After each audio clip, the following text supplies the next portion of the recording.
Hey everyone, and welcome back to the Firefighters podcast, where we seek to develop, inspire, and motivate the world of the emergency services operator through a series of wide-ranging conversations. Now, before we go any further, just hit that rate, follow, or subscribe button on whatever platform you're listening to. It's a key performance indicator for us and helps us reach even more people. Now, here's what we've got for you today.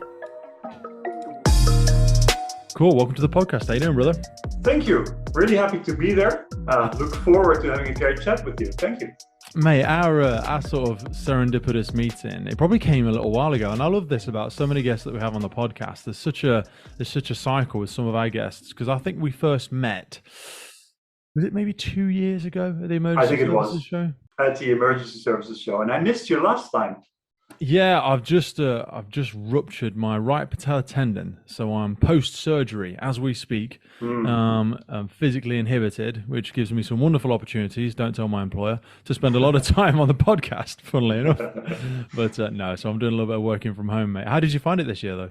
It was really good again. It was really nice to meet up with a lot of partners.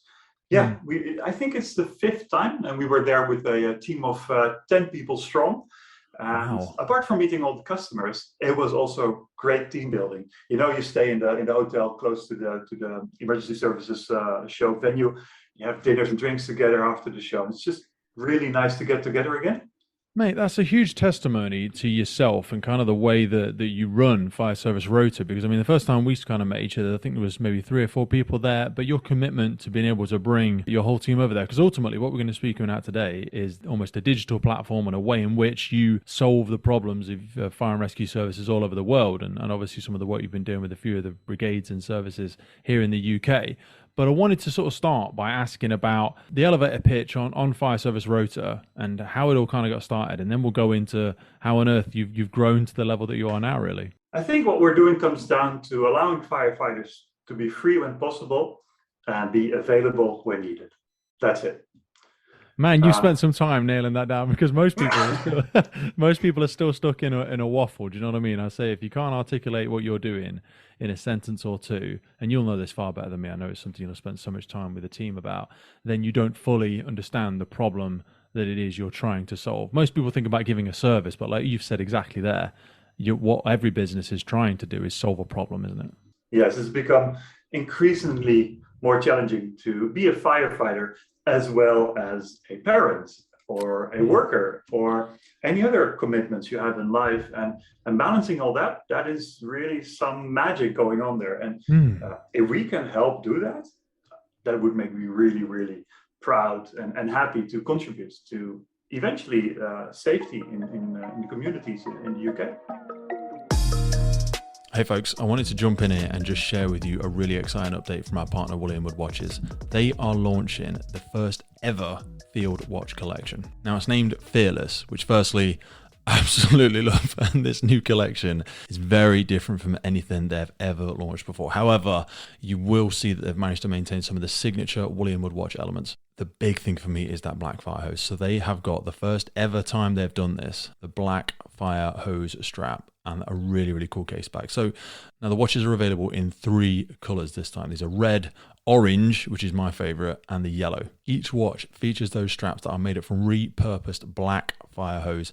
That stuff looks the absolute bee's knees, guys. They've never done that one before. So go and take a look at that. And they've also got a textured dial to represent charcoal. You know, I mean, honestly, I never know how they're going to keep going deeper with this. Every time they do, I'm like, where are they getting this from? But I know where they're getting it from, because they're speaking to the boots on the ground. They're speaking to you, they're speaking to me, they're speaking to firefighters and frontline operators and getting just these amazing insights. The creativity in this is amazing. Now, the cases come down in size from 41mm to 40mm. And another new thing is they've got a unique firefighter helmet visor case back. So flip it on the back. In fact, go over to the website and you'll see the photos. That visor case back, guys, it just looks absolutely incredible. Now, the watches are available to buy immediately, like right now, and they can be delivered within 24 hours in the UK and 48 hours from UPS collection in the US. The link to William Wood Watches is in the notes below this episode. You will not regret it. I am 100% putting this on my list. I'm going to be nagging them like crazy, because I know you can pay in 3 stages as well. You haven't got to go in full whack on this. The new Fearless collection, William Wood Watches. Go check it out. Well, I think you're absolutely right. And I think it's actually become even more of a barrier in like the past maybe 7 or 8 years I've found it. So I was an on-call or retained or volunteer firefighter, depending on where people are listening, what their terminology is. I did it for about 11 years. And when I first joined, there was still a bit more of freedom within our communities and things weren't perhaps as challenging in terms of parenting and COVID and finances and everything that we've perhaps seen come to pass over the past 5 years. And it really is a massive barrier. When I speak to a lot of chiefs in fire and rescue services, certainly in the UK, trying to get people into their on-call systems and even their whole-time systems, despite the fact they've tried to diversify with a number of different work patterns and flexible working patterns, it ultimately does come down to people being able to strike that work-life balance. And your system and my experiences with it are something that really gives people a very immediate, firstly, a very interactive and a very simplistic way for people to be able to manage their home and work life versus what, with the greatest of respect, will have perhaps been more of a dictatorial approach when I first joined, where it was you needed to provide maximum cover all of the time, which can lead to a lot of personal frustrations when people are looking to take their children somewhere, or they want to have a day out and they spend their entire day or entire weekend on call, only to learn that they weren't required because there was surplus to requirement on the vehicles. Exactly, or the other way around, finding out that you were available, but missed the shout just because you thought you weren't needed while you actually were. Yeah. So it goes both ways. And I remember when I first joined this, we were doing this just on A3 pieces of paper, mate, and you can only imagine how horrific this was. You had to basically go down to the fire station, and it was a huge, in fact, it was probably A2 or something like that, huge piece of paper covered in different coloured highlighters, Tipp-Ex, notes, and it was just an absolute colossal nightmare. I spent a period of time managing it at my station, and the only innovation I managed to get was to move it onto Excel, so it was a bit more digital and we had a little bit of tracking involved with it. But again, it involved some people driving quite some distance to be able to come in and plan their entire week ahead. So take me back to how you actually found this niche and found this need. Well, actually, you've already introduced it. You were speaking about Excel. And I sometimes say we eat Excel sheets for breakfast, lunch, and dinner. And I've come to appreciate fire services fixing their challenges using pen and paper, Excel sheets, even wooden pegs in the station, anything. Yeah. Because it is evidence of a real problem and a real need for a solution. And people are willing to put the effort in it. So I've come to appreciate that. And basically that same spreadsheet was the start of Service Rota back in 2006. I was a student and I had been working in a local drum shop. So I was at first assembling drum kits and later on selling drum kits. I'm not a drummer myself, but you don't have to be a drummer apparently to sell drum kits. Okay. Shout out to my boss, Richard Boerstra at the time. He raised me sort of as an employee starting when I was 16 years old until I was a student. And in the drum shop, I had fixed a certain problem for him, being who was working when, and making sure we would always have a specialist in the drummers section and always a specialist in other sections as well. And a few years later, after I made that Excel sheet for him in the drum shop, he asked me, "Hey, Cor, can you do the same for my fire station? Because the problem is quite similar. We always need certain specializations available at all the time. And on the Saturday, I tried to piece it all together based on everybody's emails, text messages, verbal notes, whatever. And then on a Sunday, I've already lost track because everybody changed their week schedules. And I can no longer be sure about whether we can still crew the appliance on the Monday and the Tuesday. And when lives are at stake, that's no longer an option at some point. So he asked me, can you make me that Excel sheet also for my fire station? I suppose there is some money left in a pot somewhere. So you're a student, have a few tens of euros and try and make a solution. Wow. And then there was a critical decision. I said, well, actually, this sounds like a problem worth solving on the internet and not necessarily on an Excel sheet. Were you not intimidated by that initial proposal? Sorry to interrupt you, because like being asked to assist in the crewing of an emergency services vehicle might seem a little bit intimidating for some people, but you sound as though you took it in your stride. Good question. Probably I was too young to oversee the, the responsibility of that. Okay. And on the other hand, I knew what they were coming from, right? They did not have any kind of overview. So anything would be better than that. And you have to realize at the time, I was not thinking about starting a company. I was only thinking about solving a problem with just some tools and technology that I happened to master. I was a self-taught software developer. And just as a hobby, I invested maybe 100 or 200 hours programming a website and just gave it to them and said, okay, have fun with it. I hope this helps. Never expecting them to get back and say, hey, actually the neighboring station wants it too, and their neighbors too. So that quickly spiraled out of control afterwards. But initially, it just felt like a nice technical challenge that I could solve. Wow. So how old would you have been at this point? Sorry. I guess I was 22. So you were doing this alongside your studies and obviously working at the drum shop as well. Yes, exactly. I was finishing my master's degree, and I think I had just stopped working at the drum shop to finish my master's degree, to focus on writing my thesis. But Richard had become a friend, and that's how he found me. And I still remember where I took the phone call. It was actually in the physics lab where I took the phone call, and that's basically where the idea got started. So after you first created these initial ones, and you obviously recognized that there was a need across several stations, did it continue to develop from there, or what was the moment where you thought that maybe this is a national issue or a global issue? Because you obviously at some point took that big leap to decide to make it an official company, and then progressively it seems to have grown into a behemoth that it is today. Well, we haven't grown into a behemoth, and maybe I never want to.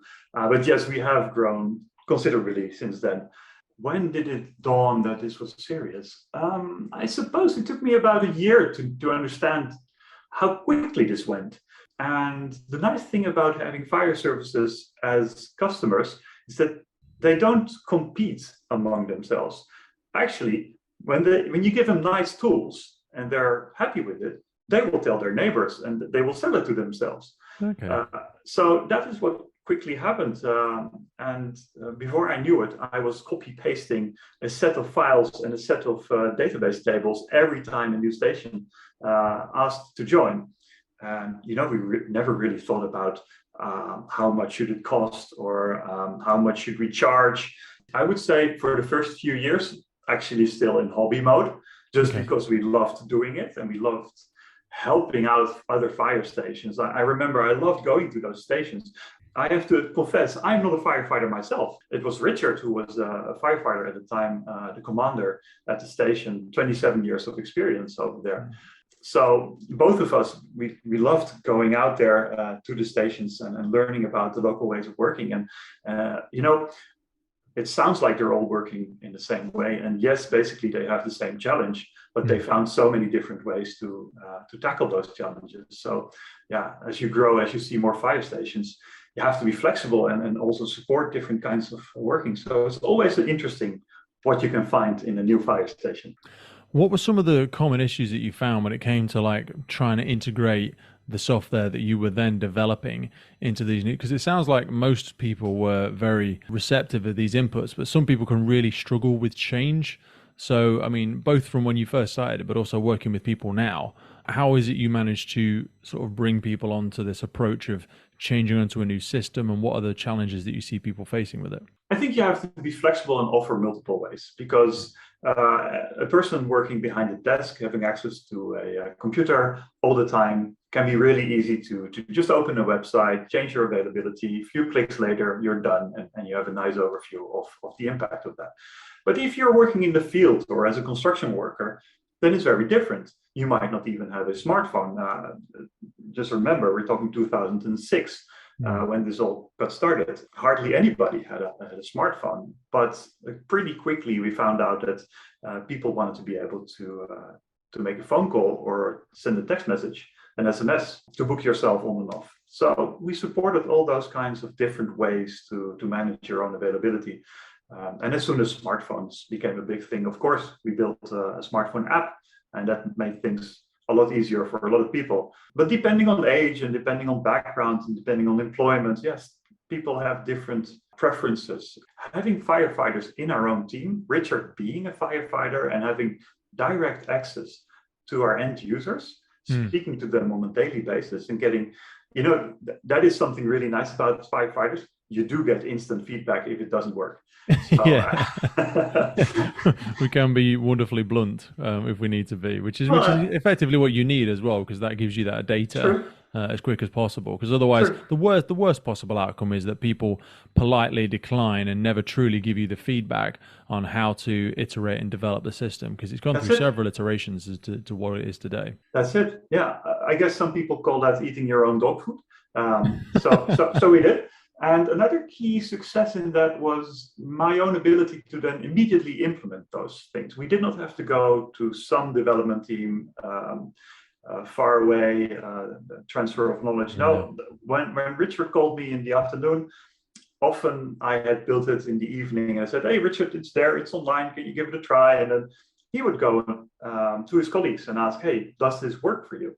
And that quick cycle of learning and improving has been very valuable, and it still is. That sort of, I know, like you said, you've grown the team and stuff like that, but that level of reactiveness must be a very challenging thing to scale. Or do you believe, I know we're kind of jumping forward a little bit now, do you believe you're at a point now where you have boxed off and accommodated for the vast majority of challenges that fire and rescue services are facing worldwide? Because we're going to get into some of the people that you now work with in the UK, because obviously this is branched across different nations now.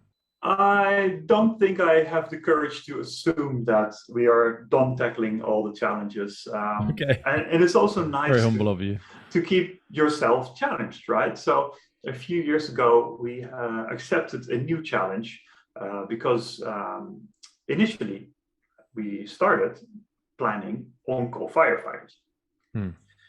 Some years later, we took on the challenge together with a UK customer. It is Shropshire Fire and Rescue Service, to build a whole-time rostering solution on top of that on-call system. And a few years ago, we took a step further and also implemented primary alerting services. And that is to say, alerting services using smart devices, that can be a smart pager or a smartphone, to be part of the primary alerting chain.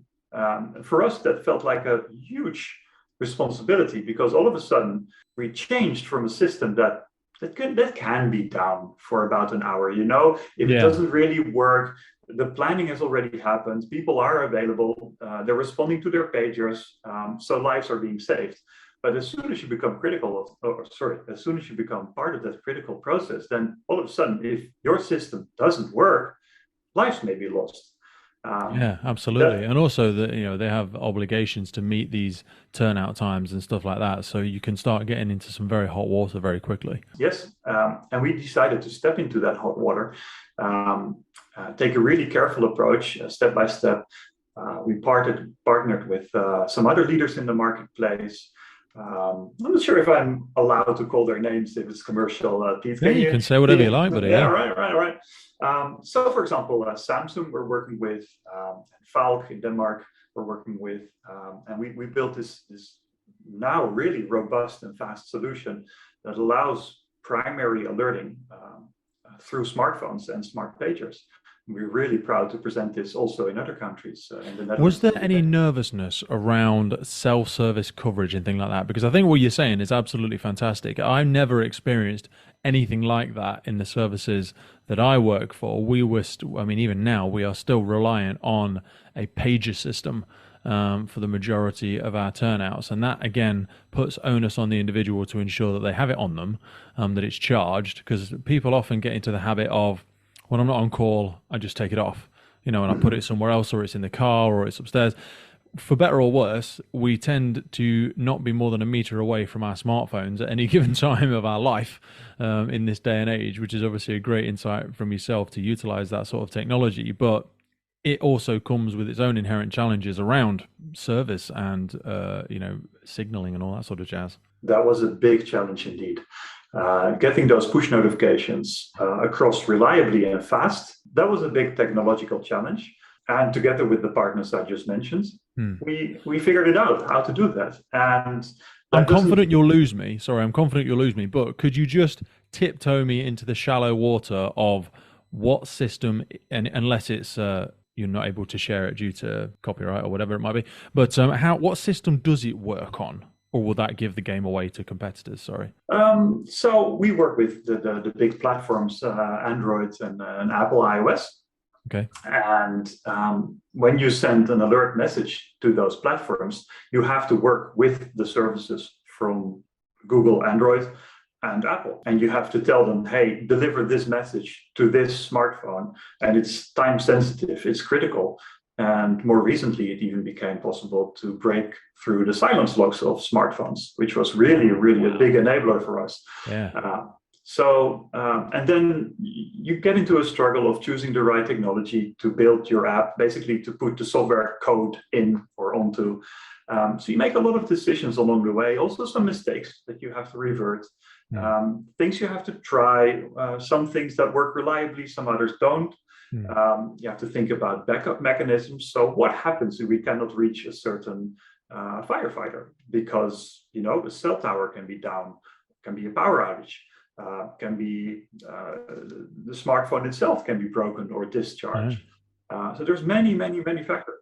If my phone is dead, it will tend to still wake. Its alarm still works. Do you know what I mean? If it fully runs out of battery, the alarm will still go off in the morning, even if it only goes off very briefly, because I imagine that sits in a separate system. And I know it's a very simplistic example, but does this level of software sit within that same realm whereby as if the phone is fully discharged, will it? I imagine it won't. It won't be able to. It won't be able to send a notification if the phone thinks it's empty. No, don't expect it. But we have taken some extra technological measures to tell the phone, especially on Android, don't put us in power saving mode. So if the phone goes into power saving, we will not be killed in the background. So you have these God, you bloody programs. have thought about it, haven't you? I tell you what, mate, because these must be. I'm sure you've had these questions before, but these would be. I can imagine sitting with my service and trying to pitch them the idea. They're like, oh, what if it's in silent? What if it's, and like you say, you bang, you already boxed all these off. Sorry. Yeah, and it's only half of the story because we still assume that we can't always reach all of the firefighters. And that's why we have backup mechanisms. So first of all, if you compare this with an ordinary pager receives its alert and it's fire and forget. Actually, the operator, the person sending the alert, will never know whether the pager received the alert because it's one way. Well, the good thing about smartphones and smart pagers is that it can send the signal back. That's really interesting because then all of a sudden you get the option to receive a confirmation of the alert being received. So that individuals are mobile to the station effectively. Yeah, and love it. We also added heartbeats. So our primary alerting app will send a heartbeat every minute to our server. Hey, I'm alive. Hey, I'm still connected. Hey, this is my battery level. Hey, I'm still good. Every minute. So we know upfront, actually, with pretty high reliability, whether we can reach that one individual's smartphone. So that works. So what really happens well. if, for example, you have a station that's on a minimum level crewing of 4, and as part of this heartbeat backup software, it loses connection with one for... Is there a flag that comes up that says, we haven't received a notification back from this cell phone for half an hour, therefore theoretically we can only guarantee that 3 people may receive a notification should we send one? That's a very detailed and elaborate question. I apologize for it, but go on. I like to be challenged, and I'd like to be able to respond to the worst case scenarios like this one. And what would then happen is that we would still try to alert that one individual that we know the smartphone is probably not working. That's because we have multiple channels. We can send SMS text messages. We can send an actual phone call. And if the person has a smart pager, we can also still send that signal to the smart pager. And there could be a reason that the heartbeat is failing, but actually the alert push notification Yeah. would still come through. So we still try, and then we wait. We don't wait for 5 minutes. We wait, for example, for 30 seconds for the individual to pick up the phone, press a button to confirm attendance. If the person doesn't do that, then the system has a function built in to look for backup. So it would then automatically find, say the person that's missing is a driver. Mm-hmm. It would then quickly identify any other skilled drivers in the station, send them an extra alert to say, hey, there's a situation of crewing deficiency. Please respond if you can. Sort of an increased urgency call to save the day. That you guys have really, really gone into some detail on this. I wanted to ask you about, because you got us talking about Shropshire, and I feel like I interrupted you. So was Shropshire your first UK client? Yes, they were. Yes. Because you've now got Warwickshire, and I imagine you've probably got a few more in the pipeline now.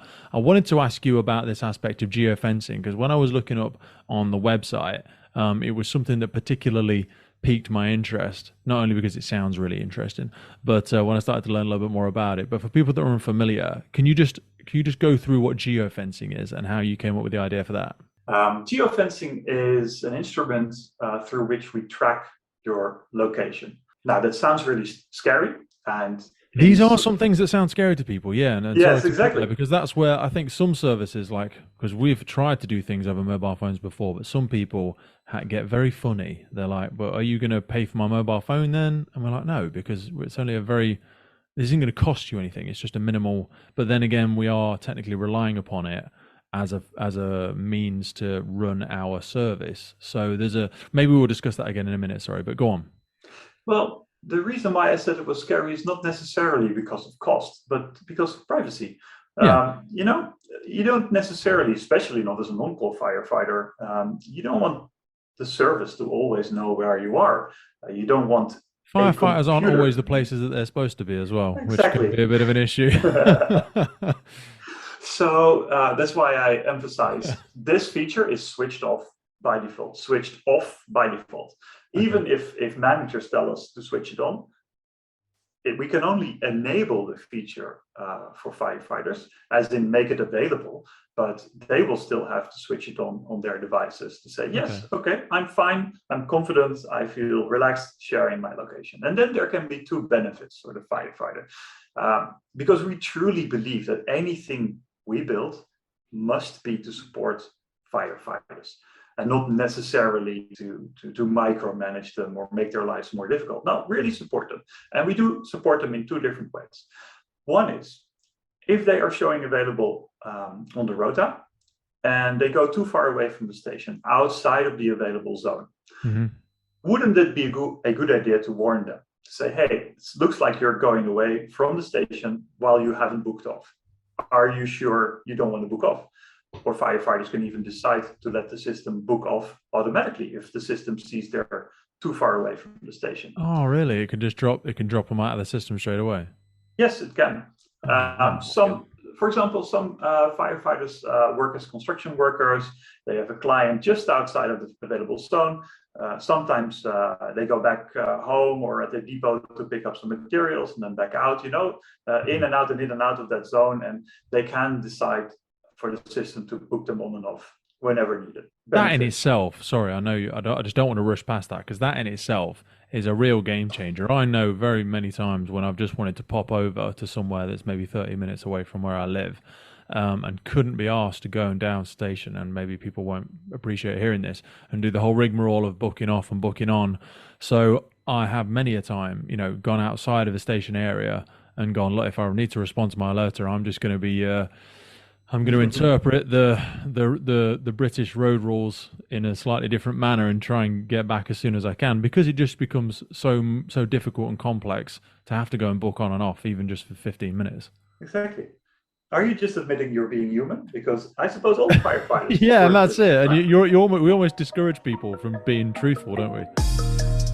Hey folks, just wanted to jump in with a quick piece around firefighter health and wellbeing. Now, we get a lot of messages and emails into the podcast around firefighter health and fitness, whether you are trying to join the fire service and pass them tricky fitness tests, if you are currently serving, or if you are coming up to that next chapter of your life, retiring from the emergency services. we get so many different questions around it. So in partnership with Fitness for the Frontline, we have come up with a series of guidance and programs specifically designed to reflect the physical elements of the role of a firefighter. So whether it's carrying an LPP across an overgrown field, lifting a ladder above your head under running it, or wrestling with cutting gear for 30 plus minutes at some kind of complicated RTC, our bodies are required to lift, push, and carry objects in very specific circumstances. That is effectively what Fitness on the Frontline focuses on, as well as the longer term aspects of overall health and wellness for our firefighters. There are focuses around strength endurance, and overall conditioning, all achievable and relevant to our roles. Now, we are definitely not about to be smashing out world records or getting that beach body ready in 6 weeks rubbish. The systems and programs that we put in place are adjusted for people's current fitness levels, and they're not a prescriptive weight or a one-size-fits-all BS. We also take into consideration all the fitness testing for initial application and also for current firefighters who want to maintain and progress their fitness levels. It is very likely for myself personally that I'm still going to be a firefighter when I'm 60 plus, so longevity in the role is really important to me, and I know it is for so many people out there. The system has a built-in ability to adjust easily depending on the equipment you have available, your fatigue levels, or if you're coming off busy ass night shifts and you haven't got a lot of time to work out. You can record your results, log your weights, your body measurements. We've got all the facilities to do that. The system is yours to use how you want to train. We've taken all the fluff and the gimmicks and the BS away from most of the rubbish that you see out there. And this is designed by experienced operational firefighters and qualified people, including myself, with members of the team available to contact throughout the time you are within us in the program. If you ever get stuck, if you're starting to struggle, and also to celebrate those wins and achievements with you. It all starts with no obligation, 7 days worth of the programming, absolutely free. So whether you're joining, serving, or looking at the next chapter in your life, have a glance in the link for the podcast. Fitness for the Frontline is designed by firefighters for firefighters. Now back to the show. Exactly, it's life, and you're still an on-call firefighter. And in the Netherlands, that means that you can actually decline a call, even if you're showing available in the station. Yeah. That is not encouraged, of course, but you can have good reasons for it. So yeah, you can be booked off automatically, and your colleagues know that you won't be available for that 30 minutes that you're out. So nobody's waiting for you, and that signal of confirmation of attendance, or whether we were able to alert you, that doesn't just stay within your group of colleagues within the station, but it can also be relayed to dispatch, to fire control, to say, hey, actually, we have a full crew for this station, everything's good. Or after 2 minutes, we're still struggling to find that driver. And fire control can then decide within 1 or 2 minutes to say, okay, the criticality of this incident is so high, we are going to mobilize the second appliance. So that decision making can be a lot faster if you just get quick confirmation of attendance. Yeah, even if the firefighters at your hands, don't you? Yeah. Exactly. Even if they haven't arrived to the station yet, it's nice to know if they're on their way. And that's the second benefit of the geofencing feature that you just mentioned. We can also enable firefighters to show their location on a map close to the station while going to the station, responding to an incident. Now, does the service or the system interpret who is selected, therefore, to be mobilized? Because some issues with, so there's two sides to this coin, really, and I'm sure you'll have an answer for both. So some services don't want to mobilize their entire fleet of on-call individuals at a station, because obviously there's an associated cost with those individuals all turning into the station when you only need 4 or you only need 6 or whatever it may be. However, there's also the flip side where it would potentially be unfair to preference the 4 or 6 individuals closest to the fire station at all times, because there'd be no incentive for those other individuals to be on call at the same time, and ultimately they'd be getting less experience, less exposure, even though they will be able to turn in within their contractual obligated time. If it did work solely on a geographical basis on who are the nearest people, I'm not saying that it does, then that would cause a couple of issues. Does that make sense? Yeah, I get your question. First, I want to correct. We do not alert based on the location of people. We Perfect. just alert a team based on some logic that is chosen by the fire service. And then firefighters can opt in to display their location on the station dashboard.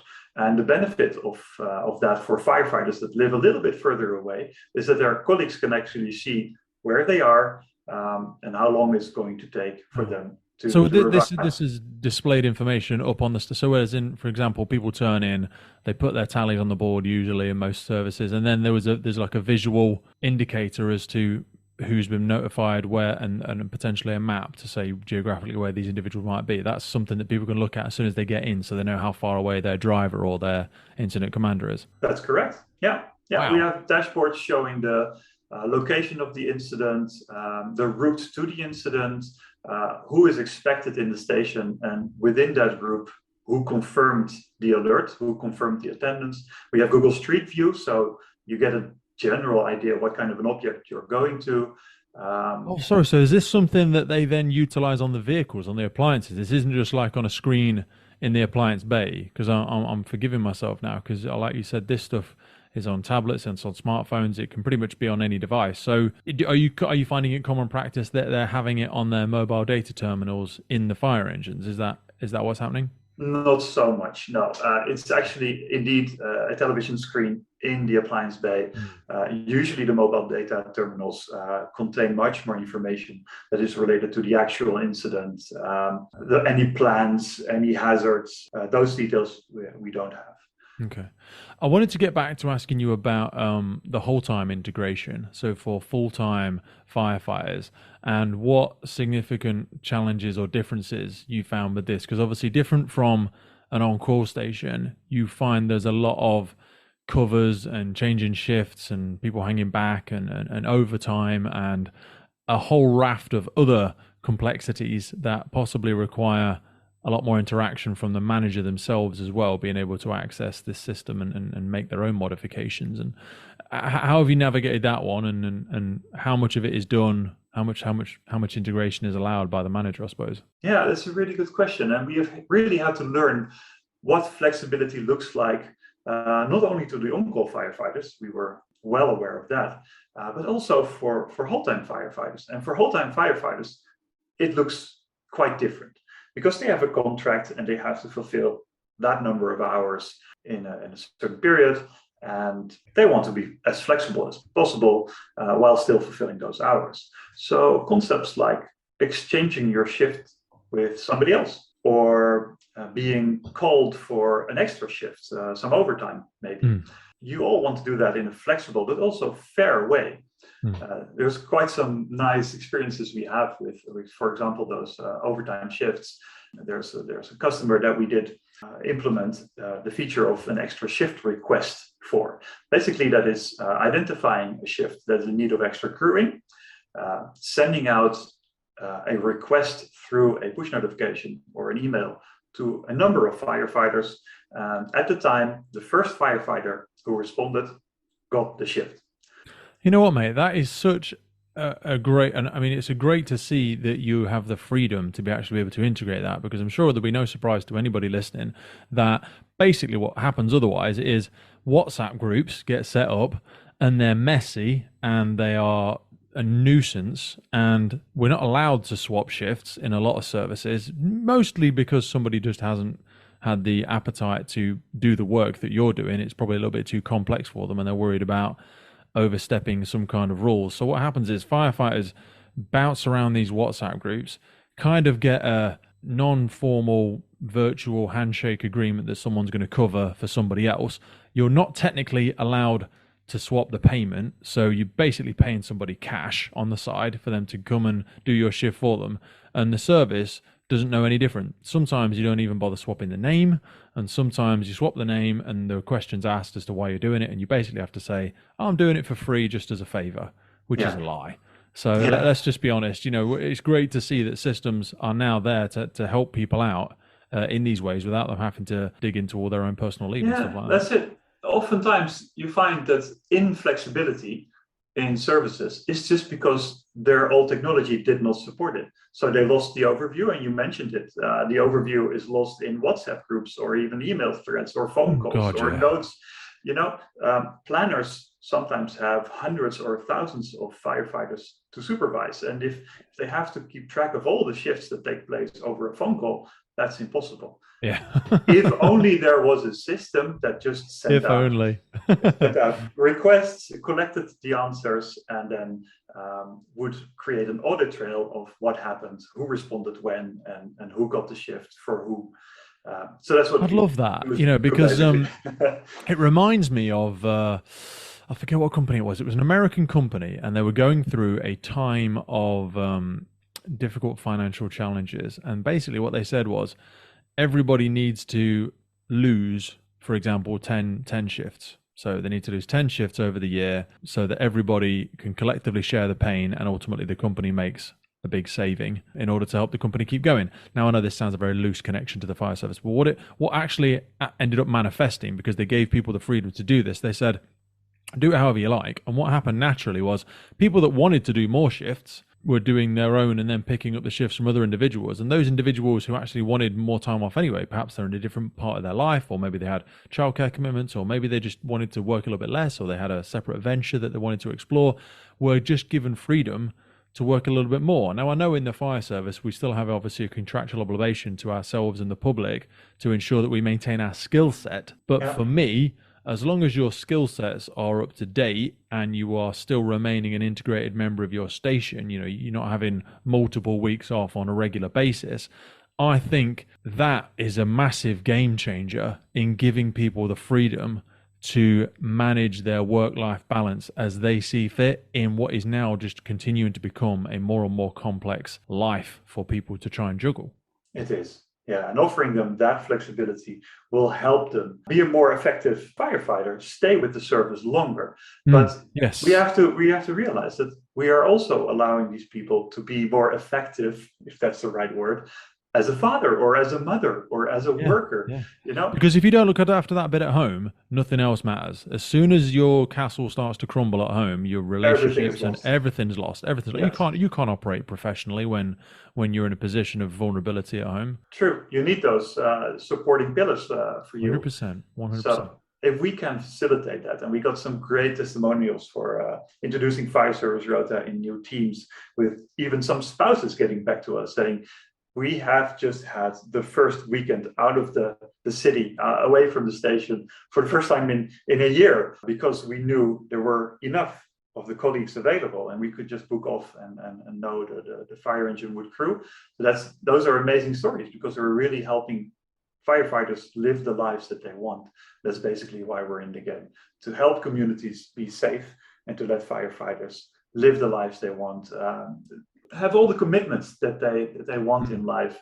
I wanted to ask you about one statement on the website, which some people may read and may worry them, and I'm sure it's probably something we've answered already, so I may be asking you to repeat yourself. But it does speak about optimizing crewing for financial performance, and when people hear words like that, sometimes they get a little bit worried that they again, it is the question around not being mobilized or being selectively chosen out. Can you just, and you may just be repeating yourself, I apologize, but just also for the services benefit, because we have a lot of chiefs and individuals from different levels of different services that listen to this. When we say optimizing crewing for financial performance, can you just give me a few indications as to how you see that being the case? First of all, I'm going to look for that sentence because it sounds really corporate. It does sound very corporate, yeah. Sometimes it worries people. Yes, it does. It worries me too. Fire and rescue services have to make the most with the resources, the limited 100%, resources absolutely, that they have. So if you have the choice to pay for a resource that you don't need, or pay for a resource that you do need, you choose the latter. And if we can help save supernumerary shifts in the start of the year, save them up in the pot, and then allocate those shifts, this capacity, later in the year, where there might be sickness or where there might be extra leave allocated, then basically what we're doing is you're taking excess capacity from the start of the year and we're just redistributing that to the end of the year. Well, that very process saves overtime being paid. where we're just making use of capacity that is already paid for. That is one of those things through which we can save costs.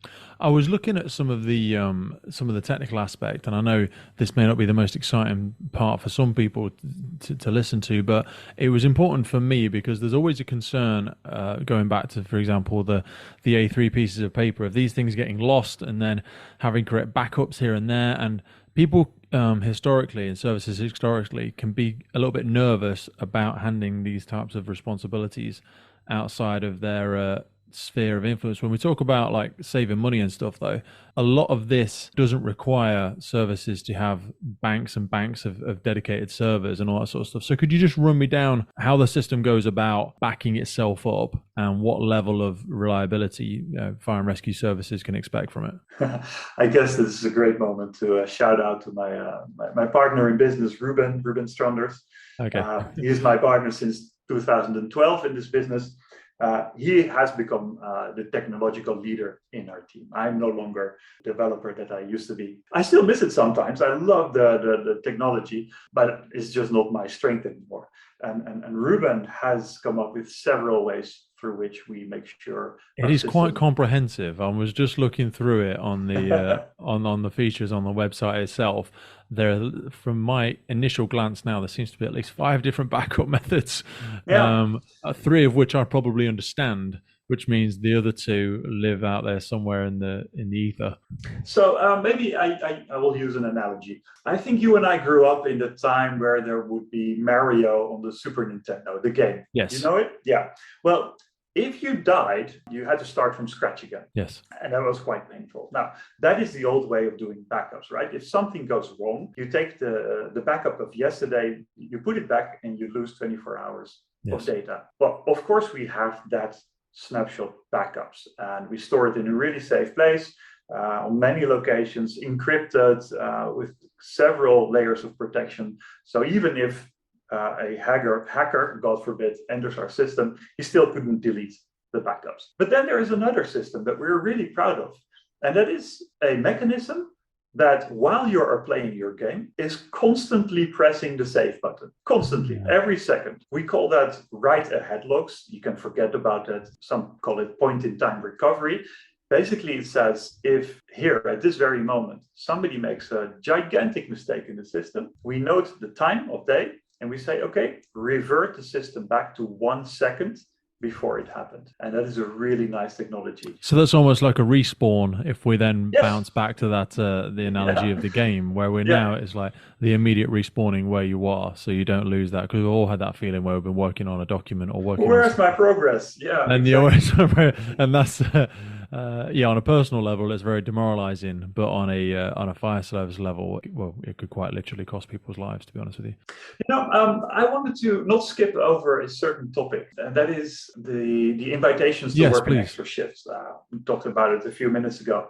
One service we are super proud of is that this functionality, this feature, was actually used during the pandemic, and there were several of our customers that set up COVID support groups and rotas. There were hundreds of volunteers coming from various services supporting the vaccination and the testing efforts in the UK, in the Netherlands, in Denmark, everywhere we work. And most of them were firefighters. But here's the challenge. If firefighters go out of the stations, go out of the areas of the station to be a tester or to do the vaccinations, you have to be sure that the appliance is still on the run. And for several customers, we set up those rotas, and we allowed them to send out shift requests for the people working on the test sites in such a way that those shifts were distributed fairly across the team members that were available, but also avoiding any crewing deficiencies in the local fire stations. So not only did we save hundreds and many hundreds of hours of planners otherwise having to send emails or phone calls to individual firefighters asking them, hey, can you cover this shift in test center A, B, and C, and waiting for their answer, or not getting connection, or having to call back later. You know how difficult it can sometimes be. No, instead, we were able to send out thousands and thousands of push notifications. Firefighters were able to respond with a click on the button on their smartphones. Yes, I can work this shift. No, I cannot work that shift. planners would get warnings: if you invite this firefighter, you will take the appliance off the run because he's the last available driver. So they could avoid that and choose somebody else instead. It's really smart technology. And we used that during the pandemic to facilitate crisis response in the UK.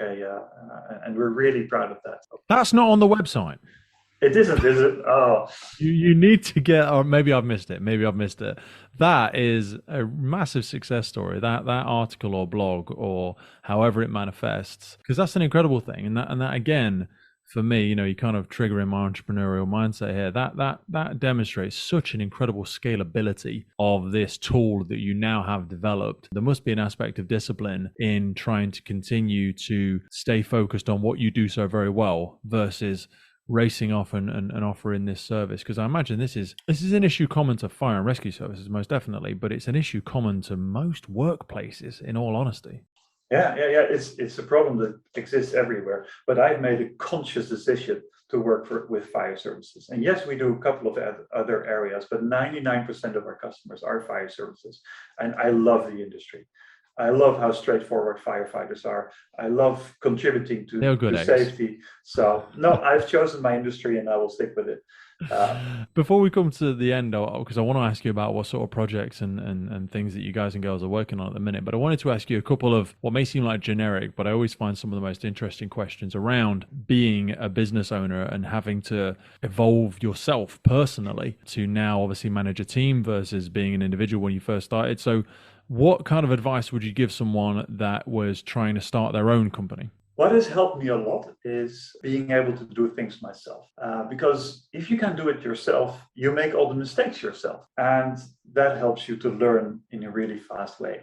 Speaking about mistakes, I have also learned that a 50,000 euro mistake, you can learn from that as much. It's just as valuable as learning from a 50 euro mistake.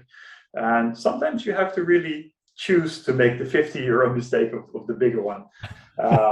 Yes, we have made that mistake building big solutions. How have you managed to balance that with trusting individuals in your team then? Because like you say, it's nice to be able to make the mistakes yourself, but as you continue to expand, there needs to be a level of trust and allowing people to learn through making their own mistakes. Whereas if you're so used to only doing it yourself and giving yourself that feedback, that's often a very difficult progression for people, because it then involves interpersonal relationships and delivering through others effectively. Yeah.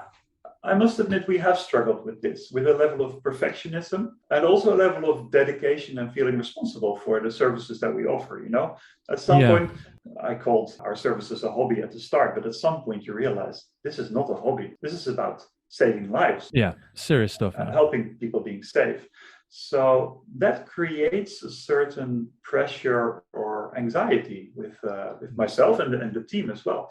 When we first introduced the idea of doing primary alerting, there were some team members heavily against it because of the big responsibility that we would take on. And I thank them for that, for being against this, because that is a voice to be heard and a word of caution to be respected. And yes, we do trust our team members. I fully trust them to make their own mistakes. And I fully trust that it should never be the person that is blamed, but the process, because no life-critical system should be allowed to go down or be disrupted by just a human error. There should be fail-safes. So anytime it happens that we do make mistakes and things go wrong, we try to see how we can fix the process by making it more resilient against mistakes. I love that. And that is a rare thing to come across, because it's so easy to scapegoat an individual. But like you say, most individuals in your company now, I assume, will have a track record of being quite reliable. They understand the professionalism and importance of the type of work that you do. So if they were to make a mistake, whilst there'll be a certain level of human accountability required, it does give you the opportunity, should you choose, to identify the fact that there is an error in the system that allows that single point of failure. Yes, exactly. And one of the ways, and I pay respect to Ruben again, one of the ways to prevent errors is by building in automated tests. We have many, many thousands of tests that run automatically as soon as one of our software developers changes a little bit of code.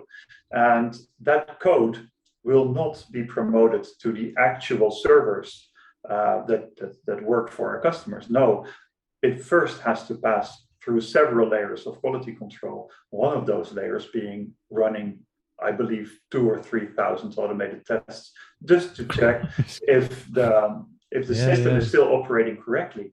And then if something still goes wrong, it cannot be catastrophic because those tests just passed. So it has to be something really small that wasn't captured in the test. God, I love that. You must be thinking so many steps ahead with something like this. It's such an incredibly exciting thing to be part of. Given, with the greatest of respect, I know the company continues to expand, but looking at how many people are not yet benefiting from utilizing something like this, the potential land grab and opportunity that lay before you in terms of integrating it with more people, not only in the UK Fire and Rescue Service, but further afield, really tells me, because I know even in the service that I work for, we've probably got a team of 5 people who could be better utilized within the service rather than continually handling crewing on a daily basis. And again, we're not looking to lose anybody's job here. We're looking to make people a bit more efficient in their role and allow them to fix one of the million other problems that the public demand of us on a daily basis. And it excites me to see that this is still only a handful of services deep in the UK, because I think it's got colossal potential for it. It does. And you're quite right when you say we're not about firing people. There's a lack of firefighters in the world. So if we can streamline processes and save up time and effort in the area of planning and mitigating crewing deficiencies, that time can then immediately be spent as a firefighter doing the actual frontline work. So, oh, mate, we spend so much time in the bloody office just messing about with covers and detachments and overtime and yesterday's crewing and tomorrow's crewing and sickness and then replan. It takes hours and you feel like you've achieved nothing because you've not got any risk work to do, you've not got any community safety work to do, you've not been out there training. The rest of the crew have been sat outside or sat upstairs doing something, and you need to be getting out there and spending time with the crew rather than sat at a flipping desktop. Yeah, so not only you lose time and capacity, you lose motivation. People who joined the game to help other people and not to fight some kind of computer system. Mate, 100%. So as we close, I know we've spoken about so many aspects of it there, but is there any one or two things that you could perhaps share with us, any exciting projects that the company's working on at the moment? Well, I have to keep some things under the wraps, of course. Of course, yeah. But we're looking to further automate certain processes in our system that fix deficiencies before we need planners. So right now, for example, there's fairness in the system. We try to fairly distribute extra shifts across the people who are in need of extra shifts worked or who deserve it. Well, right now, a planner does that job. What if we could do this for the planner? So what if we can create and send out those requests for the days and weeks ahead automatically for a planner to then go into a review role, to just supervise an automated system, say, oh yeah, all right, all the deficiencies that came up today, exactly, I approve of them, or no, here's a manual override needed because of individual circumstances X, Y, Z, right? So to a higher level of automation can be achieved, I believe. I believe always more flexibility. I think flexibility is key when lives are getting busier.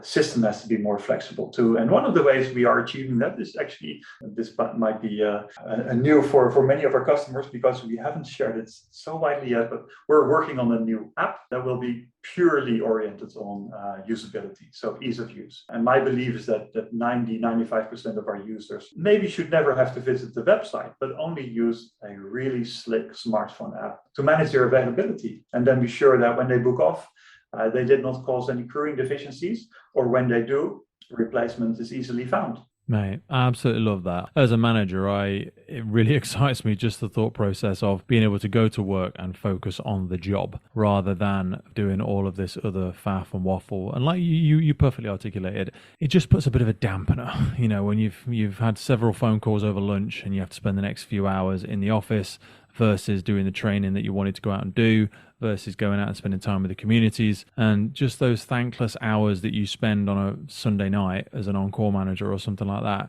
trying to have 17 phone calls and text messages and plead and beg with everybody to try and half an hour here and half an hour there, and ultimately still have the uncomfortable conversation with the station manager that you only managed 70% availability because you basically just ran out of enthusiasm at the end of it. You just ran out of time and encouragement to keep, just giving your soul to this black hole that is trying to manage people's availability. Yeah, I think there you have the most critical factor for, especially on-call retained duty system, is motivation and goodwill. And I have to shout out to a friend, Steve Sadler, who has just finished a piece of research in the UK about the on-call system. And his conclusion I hope to be speaking with Steve very soon. I hope you will. Individual, And goodwill is key, and then enable to support. And it's a diminishing thing. I'm not saying that people aren't interested, but what I'm saying is life is not, it's not massively difficult, but it's not as easy as it used to be. It isn't. And with many financial challenges and many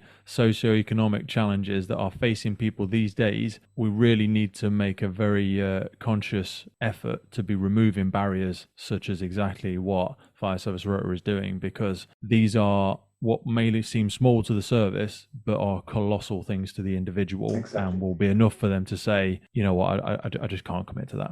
Flexibility. Everybody needs flexibility. Love it. Cor, thank you so much for taking time out of your day. I know we've overcome a bit of a time change here, and we've wrestled and managed to get this conversation together. I've loved learning more about it. I'll be honest to everybody, I always do a little bit of research before coming into these conversations, but even for me, it's actually been incredibly enlightening. I know a lot of the stuff that you do is now transitioning onto the more interactive systems like the app and stuff like that. But we will drop a few links in for people, both for the website and most probably an email communication for people to reach out to Fire Service Rota and the team to find out how you can begin to help people solve these solutions in their own services. Thank you very much. Thank you, my friend. I'll speak to you soon. Speak soon, man.